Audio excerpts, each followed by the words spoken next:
what we're going to be using is we're going to be using Venn diagrams. So if you can see in this screen, we have two tables, table 1 and table 2, and they're just shown as two circles up in the corner in green that shows that when we select star from table 1, we're going to get everything out of table 1. When we select star from table 2, we're going to get everything out of table 2.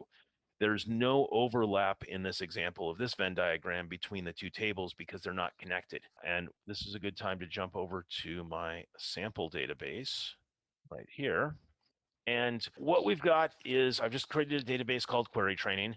And in there, a couple of tables. Table 1, which just has an ID and a name.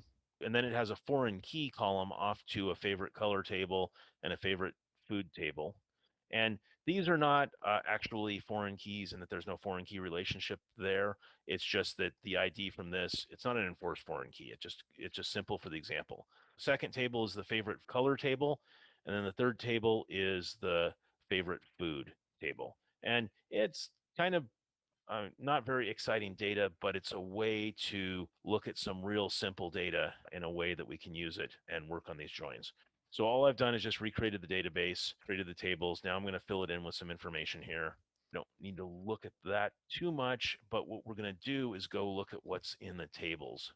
So when we select from table 1 or table 2, what we get in table 1 is a bunch of people's first names. There's me, Steve, and a handful of other people. And in there, they have a link to a favorite color table. So favorite color of 1 is over here, and it maps to the ID of 1. And one of the things when we look at joins is that different things happen when you have multiple items in the other table. So this is not an enforced primary key here, which it would be nice to have. But what we ended up with is we have two colors here, red and indigo, that both map to an ID of 1, for instance. But then all the other colors, there's just one color that maps to an ID. Green is 2, so on. As we go through here, we're also going to take a look at table 3, which has the favorite foods in it. It's pretty simple: pizza, burger, and sushi. So as we go through this, what we're going to be doing is building queries that are based off the relationship of those 3 tables. And those 3 tables are also outlined and shown on the join type poster if you happen to download that at my website at stevestedman.com. But what we're going to do is look at how do we bring the data together in different ways.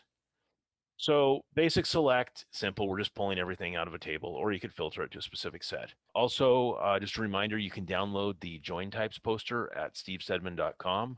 And this is a poster I created a few years ago that just sort of shows how all the different joins that we're going to be covering through this presentation are done.